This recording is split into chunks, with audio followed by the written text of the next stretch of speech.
Salam sejahtera, salam bagi kawan-kawan, para penikmat musik dan juga para penggiat musik di tanah air.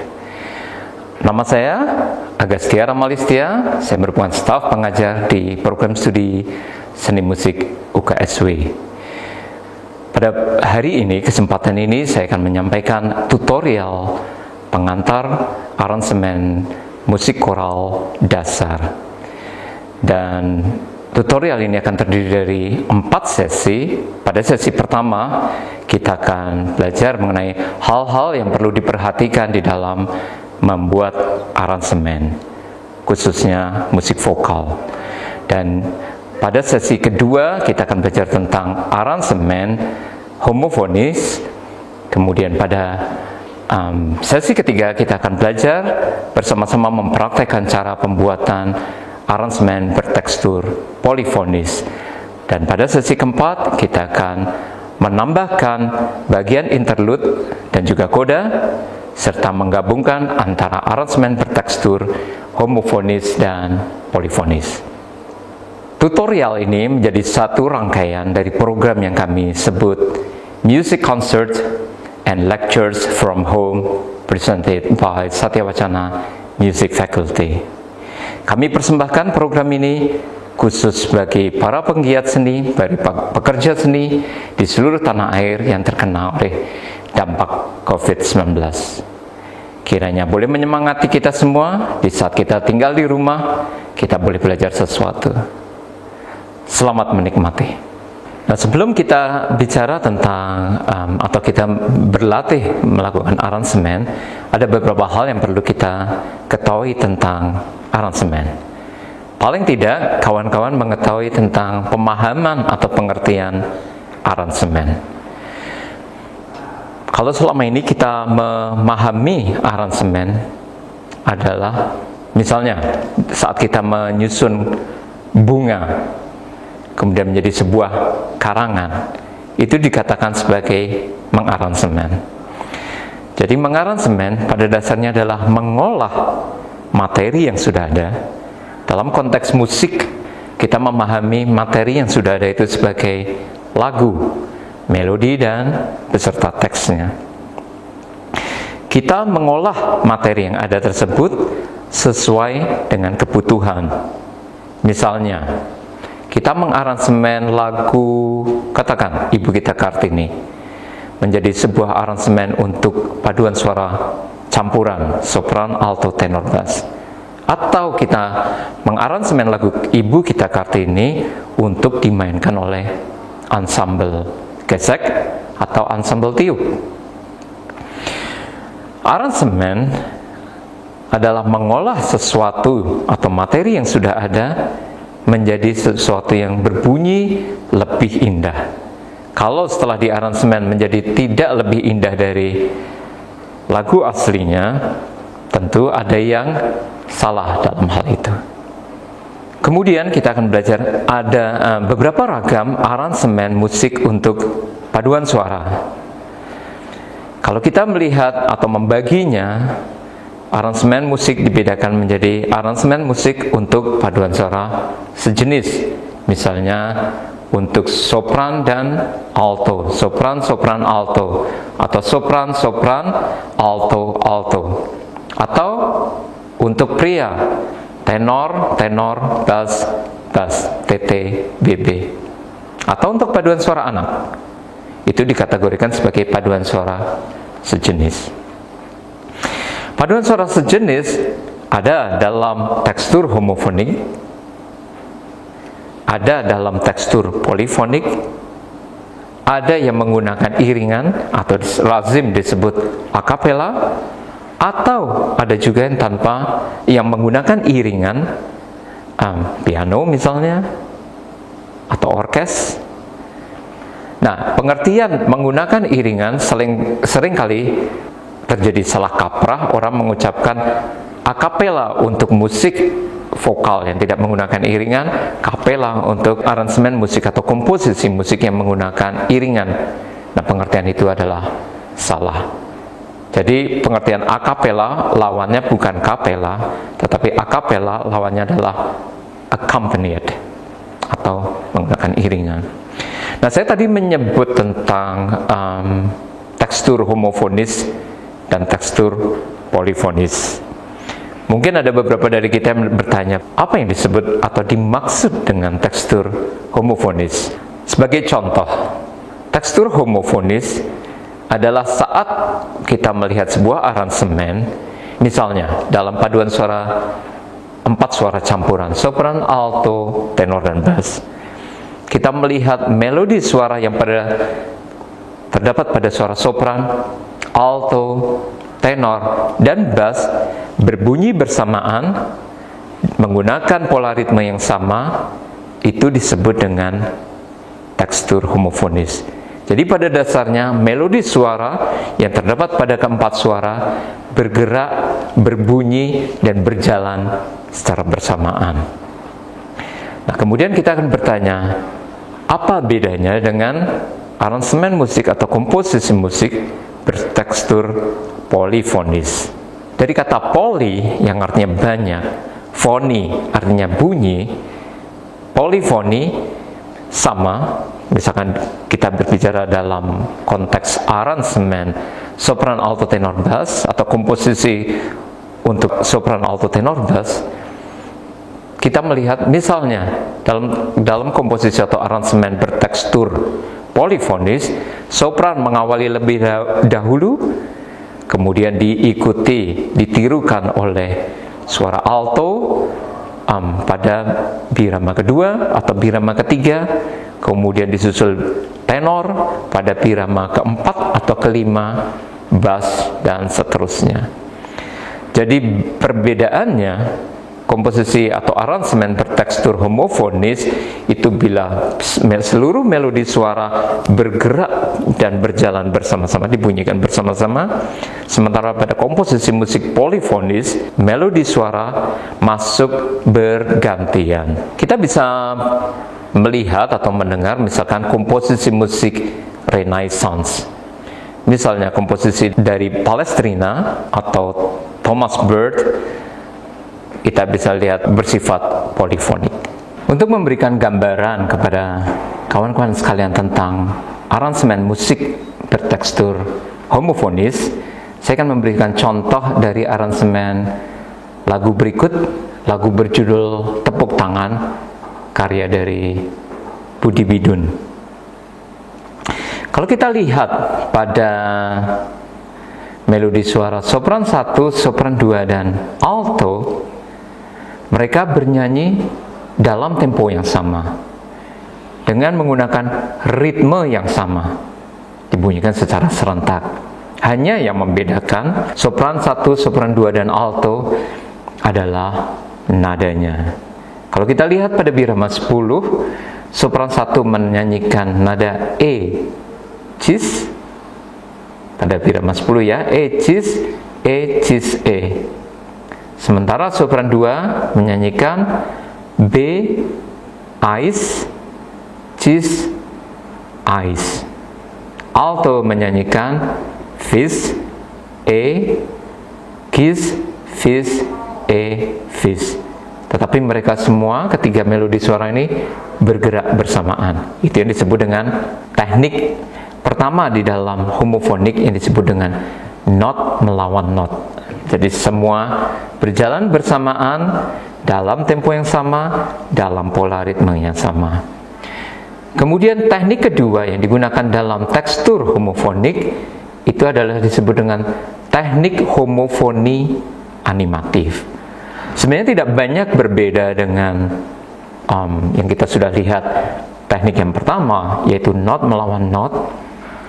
Hanya saja perbedaannya, kalau kita lihat bahwa ada beberapa melodi suara yang mendapatkan nada yang bergerak lebih banyak. Contohnya, kita lihat dari lagu Waktu Tuhan yang ditulis oleh NDS Worship. Kita lihat pada kata baik, pada suku kata ba, sopran dan alto mendapatkan nada yang lebih banyak daripada tenor dan bass. Tetapi baik pada kata ba dan ik jatuhnya pada ketukan yang sama. Nah, ini yang disebut dengan homofoni animatif. Nah, setelah kita belajar melihat beberapa contoh teknik yang digunakan di dalam mengaransemen lagu bertekstur homofonis, kita juga akan melihat beberapa teknik yang digunakan juga dalam komposisi atau aransemen lagu bertekstur polifonis. Yang pertama, yang disebut dengan teknik imitasi. Teknik imitasi adalah bila suatu suara, katakanlah sopran, misalkan di dalam lagu yang berikut ini yang kita lihat, sopran 2 menyanyikan melodi memulainya dengan Haleluya, haleluya, haleluya, haleluya. Menyanyikan dengan nada D, D, D, A, A, dan seterusnya. Lompatan dari D ke A adalah sejauh queen. Kalau dalam interval kita menyebutnya lompatan queen, atau dalam jarak 5 dari D kemudian ke E, F, G, A, lompatan 5. Nah, kita lihat berikutnya alto mengimitasi. Mengimitasi itu menirukan. Seperti kalau kita suka pada sosok, atau misalkan kita memiliki musisi idola, kemudian kita mencoba menirukan apa yang digunakan, apa yang dipakai, cara berbicaranya, cara berpakaiannya. Nah, itu disebut mengimitasi. Tapi mengimitasi itu tidaklah selalu sama persis, tentu saja. Nah, alto menirukan pola ritme yang sama, melodi yang sama, hanya perbedaannya bukan dimulai dari D, D, A, tetapi dimulai dari A, A, E. Ditirukan semua, dan lompatan dalam jarak queen, kemudian gerakan melangkah naik dalam jarak sekonde, kemudian gerakan turun dalam jarak sekonde, dan sebagainya ditirukan. Hanya di dalam nada yang berbeda atau pitch yang berbeda. Ini disebut dengan teknik imitasi. Nah, teknik lain itu adalah disebut dengan teknik kanon. Nah, kalau kita bicara imitasi, menirukan sesuatu di dalam sesuai dengan pola ritme yang sama, menggunakan interval yang sama, tetapi perbedaannya imitasi menirukan pada level pitch yang berbeda, pada nada yang berbeda. Kalau tadi contohnya D melompat ke A, kemudian ditirukan oleh alto dari A melompat ke E. Nah, sementara kanon perbedaannya adalah bahwa dalam aransemen atau komposisi bertekstur kanon itu menirukan sama persis. Misalnya suara satu menyanyikan Ibu kita Kartini, kemudian suara 2 menirukan pada birama ketiga Ibu kita Kartini. Sementara suara 1 yang sudah masuk lebih dahulu akan tetap melanjutkan, kemudian diikuti oleh suara kedua yang membunyikan sedikit lambat dan ditirukan oleh suara ketiga. Itu disebut dengan kanon. Kanon biasanya kita sering temukan pada lagu-lagu anak-anak. Karena yang paling mudah, misalkan kita bagi menjadi 3 kelompok. Dimulai dari kelompok pertama, diikuti kelompok kedua pada birama ketiga, diikuti kelompok ketiga pada birama kelima, misalnya. Kemudian teknik berikutnya itu disebut dengan kontra melodi. Kontra melodi sesuai dengan namanya menciptakan melodi melawan melodi utama yang sudah ada.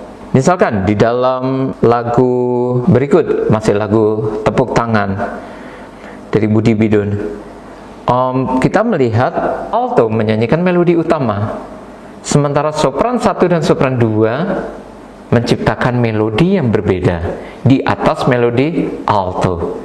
Nah, melodi yang berbeda tersebut disebut dengan kontra melodi.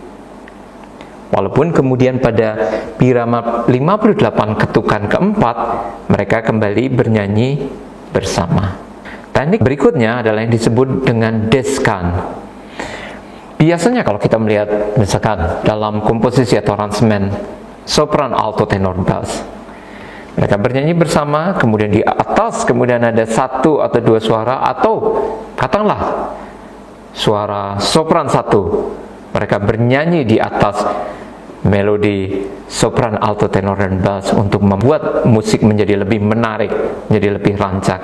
Melodi yang paling atas itu, yang kadang-kadang juga bersifat akrobatik, bergerak dengan sangat cepat, itu kita sebut sebagai melodi deskan. Berikutnya kita akan melihat apa saja struktur dalam sebuah aransemen.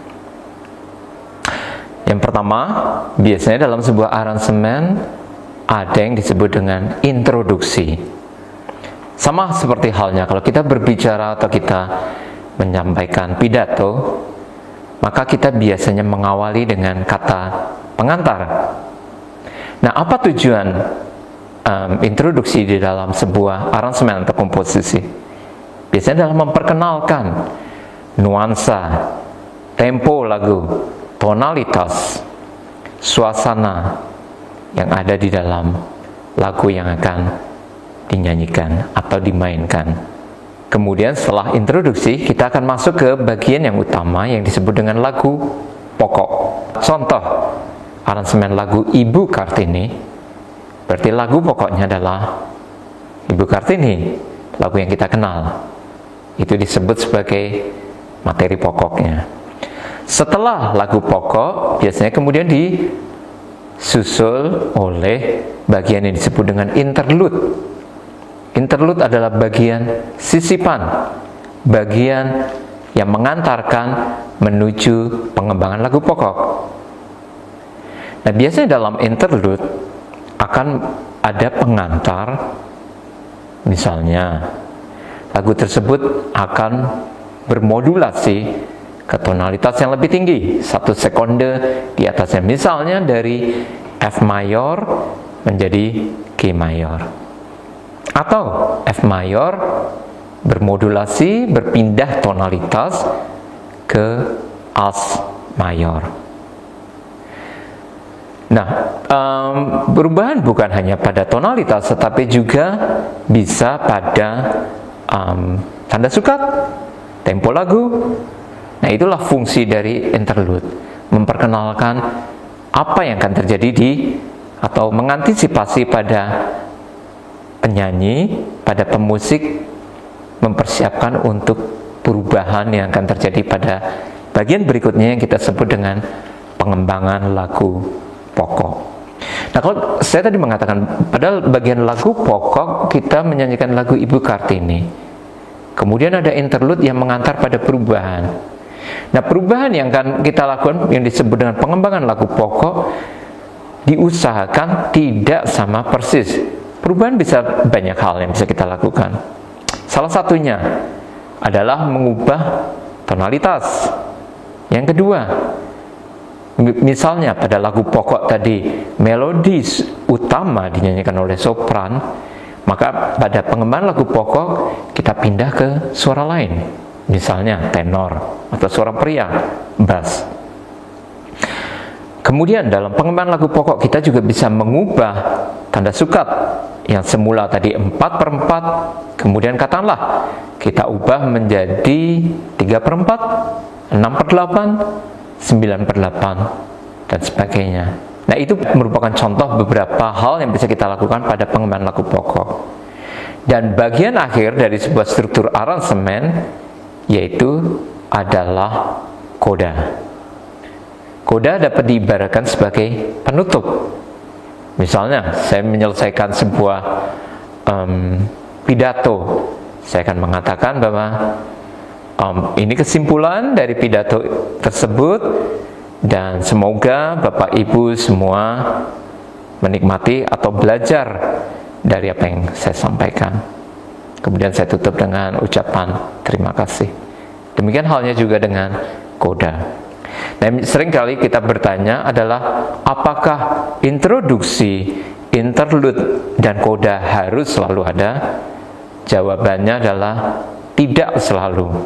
tergantung keputusan kita. Apakah kita akan menambahkan introduksi, interlude, dan koda sesuai dengan kebutuhan kita. Kemudian sebagai arranger, tentu kita harus mengetahui tentang jangkauan suara atau wilayah suara penyanyi, atau yang seringkali disebut dengan ambitus. Nah, hal ini perlu kita ketahui agar kita tidak salah menuliskan melodi untuk sopran terlalu tinggi sehingga melewati batas yang bisa dinyanyikan oleh sopran. Mungkin hanya 1-2 sopran terbaik di dunia yang bisa menyanyikan, atau terlalu rendah sehingga juga tidak bisa dinyanyikan oleh sopran. Jadi mengapa jangkauan suara itu perlu kita ketahui? Agar aransemen kita, agar komposisi kita dapat dinyanyikan dengan baik. Nah, yang pertama adalah jenis suara sopran. Sopran memiliki jangkauan, katakanlah dari, ini secara umum, Anda mungkin memiliki penyanyi yang terdiri dari penyanyi sopran yang dapat menyanyikan jauh lebih rendah dari yang saya tuliskan, atau jauh lebih tinggi dari yang saya tuliskan wilayah nadanya. Tetapi ini hanya sebagai gambaran secara umum. Sopran biasanya wilayah bawah adalah bass 3. Jadi kalau kita melihat pada piano misalnya, pada piano saya menyebut nada tengah C pada piano adalah C4. Sehingga kalau saya mengatakan bass 3 adalah 1 sekonde di bawah atau 1 laras di bawah C4. Ini nada terbawah dari sopran. Kemudian nada tertingginya, sopran bisa menyanyikan sampai G5 atau A5. Tentu saja ini adalah sebagai gambaran. Mungkin Bapak Ibu seperti yang saya katakan tadi, kawan-kawan menemukan dalam paduan suaranya ada yang bisa menyanyikan sampai C6 atau sampai S6. Tentu saja ada. Tetapi kita bicara secara umum. Lalu bagaimana dengan suara alto?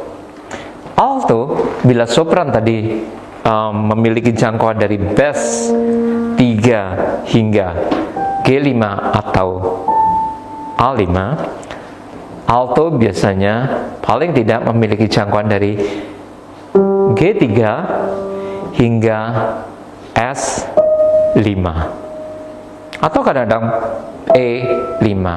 Biasanya umumnya S5 atau D5. Nah, untuk jenis suara pria, tenor, pada dasarnya hampir sama dengan sopran. Jadi jangkauannya, hanya perbedaannya adalah pria bernyanyi 1 oktav lebih rendah. Kalau sopran tadi jangkauannya ada di bass 3, maka tenor adalah di bass 2. Nada atas bisa sampai di kadang-kadang fis 4 atau G4. Terkadang ada tenor-tenor yang terlatih bisa sampai di A4 atau bahkan sampai di bass 4. Tetapi itu sangat jarang. Nah, bass juga seperti halnya alto dapat menyanyikan, hanya perbedaannya 1 oktav lebih rendah. Mereka dapat menyanyikan F2 atau G2.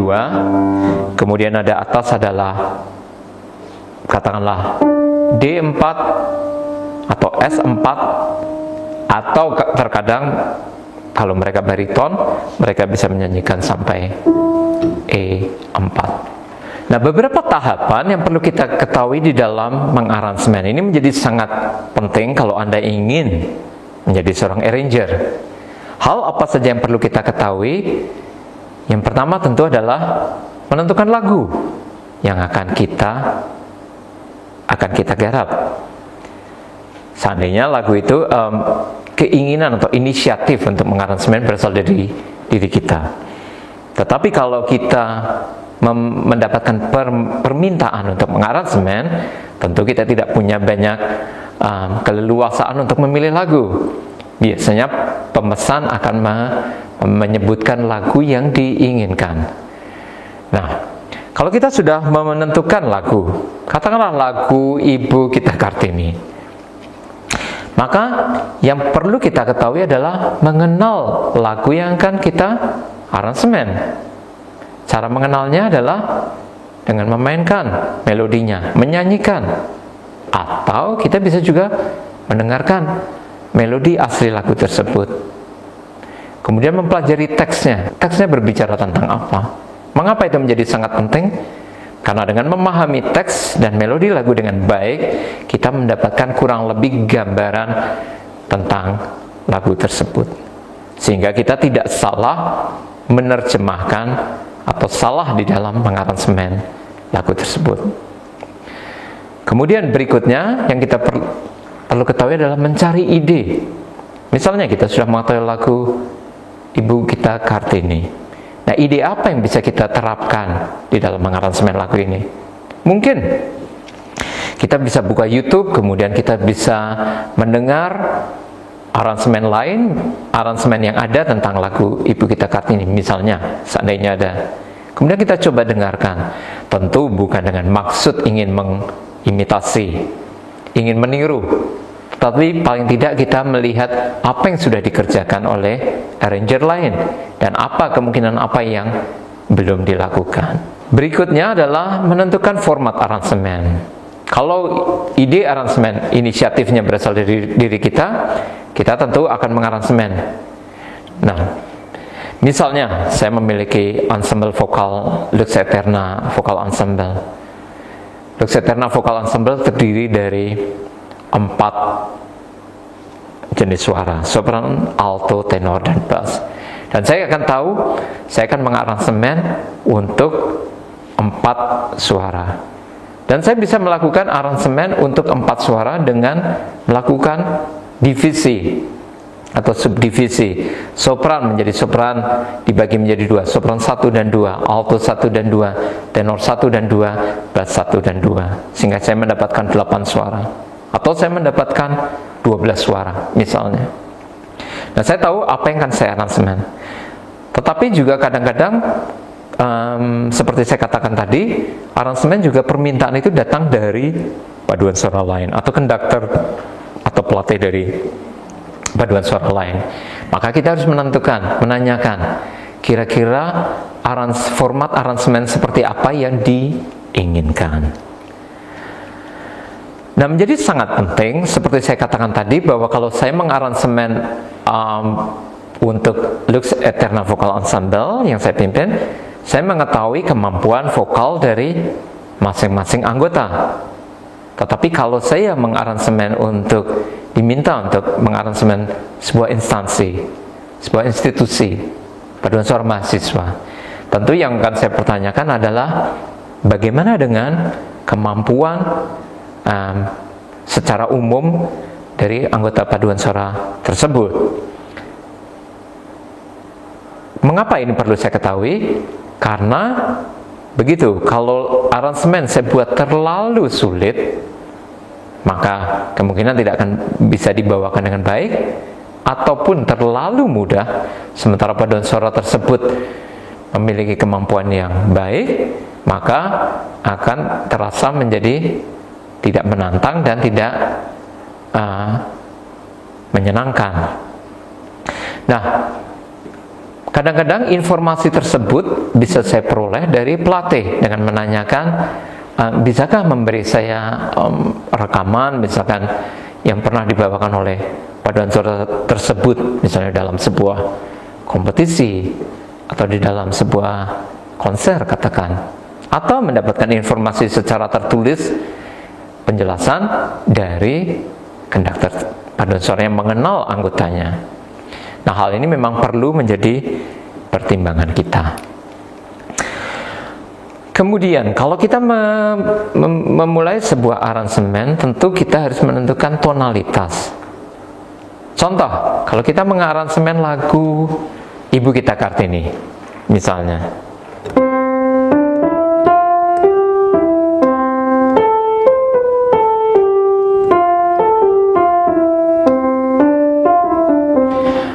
mungkin kalau lagu ini kita lihat dalam tonalitas C. Ini kalau dinyanyikan oleh semua orang. Tapi mungkin untuk paduan suara kita harus mengubahnya, sehingga nantinya sopran tidak terlalu rendah, kemudian bass menjadi juga terlalu bawah. Nah, mungkin kita bisa pikirkan nada lain. Misalkan kita memindahkan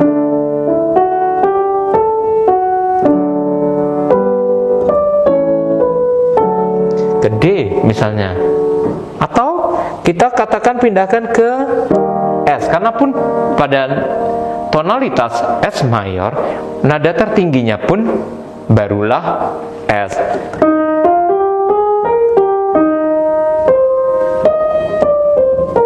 Nada tertinggi baru S, dan bagi sopran itu hal yang biasa. Jadi kalau kita menemukan lagu pokoknya dalam tonalitas C mayor, tidak harus selalu kita aransemen dalam tonalitas yang sama. Kita bisa mempertimbangkan dengan melihat dalam aransemen tentu sangat berbeda dengan dinyanyikan oleh banyak orang secara bersama-sama. Karena itu kita bisa mengubah tonalitas. Yang kedua, kita juga memikirkan tempo lagu yang sesuai untuk lagu ini. Tentu lagu Ibu Kita Kartini kita tidak akan memainkan misalkan, tentu temponya tidak akan secepat itu, tetapi juga tidak akan terlalu lambat. Nah, ini hal-hal ini menjadi pertimbangan kita. Juga tanda sukat, kita harus mengetahui lagu masuk pada ketukan keberapa, menggunakan tanda sukat berapa, itu harus kita ketahui. Kemudian menjadi salah satu hal yang penting, seperti halnya nanti kita juga akan di sesi kedua, ketiga, dan keempat, kita akan belajar adalah menentukan progresi harmoni. Dan saya berharap kawan-kawan semua untuk tetap mengikuti ini. Hal lain adalah membicarakan tentang alur atau struktur dari aransemen. Tadi sudah saya singgung sebelum ini. Apakah kita memerlukan introduksi? Apakah kita memerlukan interlude? Apakah kita memerlukan koda untuk aransemen yang kita buat? Nah, berikutnya ada beberapa hal yang sebenarnya mungkin juga perlu kawan-kawan ketahui yang tidak banyak sering kita singgung. Misalnya adalah tonalitas C mayor, C minor, D mayor, D minor. Itu kita sebut sebagai tonalitas. Nah, tonalitas itu ternyata juga memiliki karakteristik. Apakah kawan-kawan mengetahui tentang hal itu? Tentu saya akan menjelaskan secara singkat mengenai tonalitas ini. Yang pertama, C mayor. C mayor dikatakan sebagai tonalitas yang bersifat murni, jadi bersifat polos. Karena memang kalau kita melihat dalam tonalitas C mayor, itu semuanya dimainkan adalah tuts berwarna putih.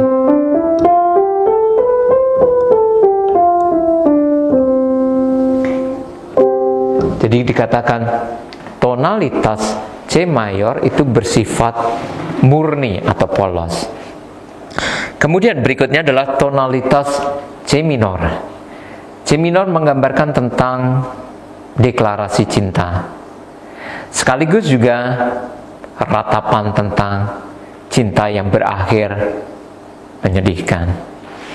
Jadi kalau kita mendengarkan tonalitas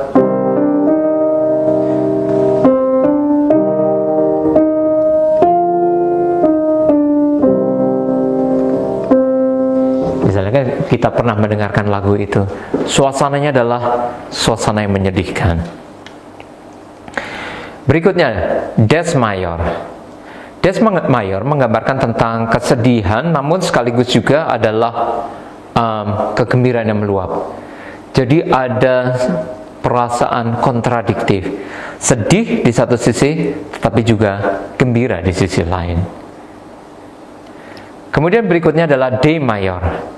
Nah, D mayor banyak kita gunakan kalau kita ingin menggambarkan kemenangan menggambarkan kejayaan.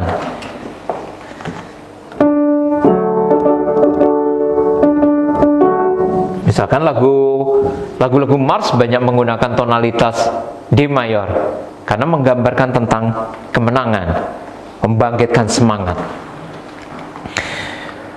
Kemudian berikutnya adalah tonalitas D minor, bersifat melankolis. Kalau tadi tonalitas C minor menggambarkan tentang kesedihan, ratapan, cinta yang berakhir dengan cerita yang tidak menggembirakan, D minor bersifat melankolis. Berikutnya adalah Dis minor. Dis minor menggambarkan tentang perasaan khawatir dan sekaligus juga ketakutan. Sementara S mayor menggambarkan merupakan tonalitas cinta. Sering orang mengatakan bahwa S mayor adalah the key of love. Jadi kalau Anda sedang jatuh cinta, gunakan tonalitas ini. Paling tepat untuk menggambarkan tentang perasaan cinta. Seperti juga ada di lagu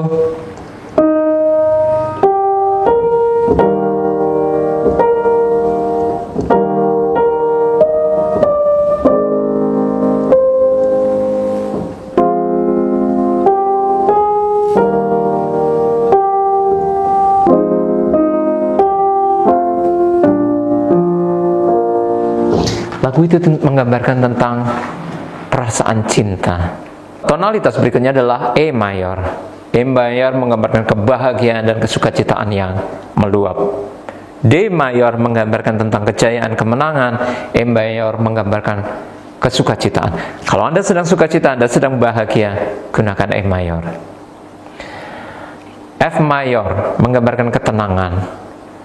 Maka banyak lagu yang bersifat pastoral, penggembalaan, itu menggunakan tonalitas F mayor. F minor menggambarkan tentang depresi, kesedihan yang mendalam. Kalau Anda sedang putus asa, terutama di masa COVID, Anda ingin mengaransemen lagu, pilihlah tonalitas F minor, dapat menggambarkan perasaan Anda.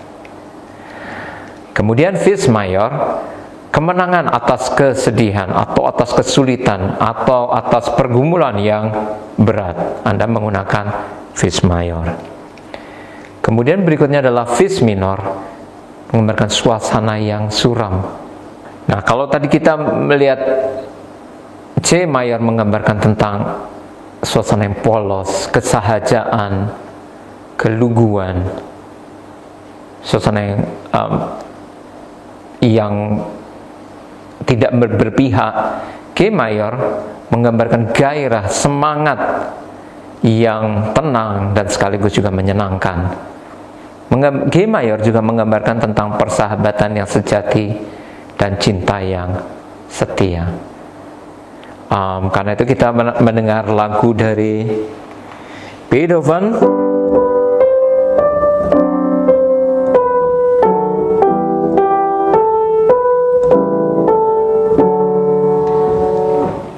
Lagu ini merupakan lagu yang menggambarkan persahabatan yang sejati, menggambarkan persahabatan seluruh dunia, bila setiap orang bisa menjadi sahabat bagi orang lain. Berikutnya adalah G minor, sesuatu yang perasaan yang tidak mudah dan menyenangkan, perasaan khawatir akan kegagalan.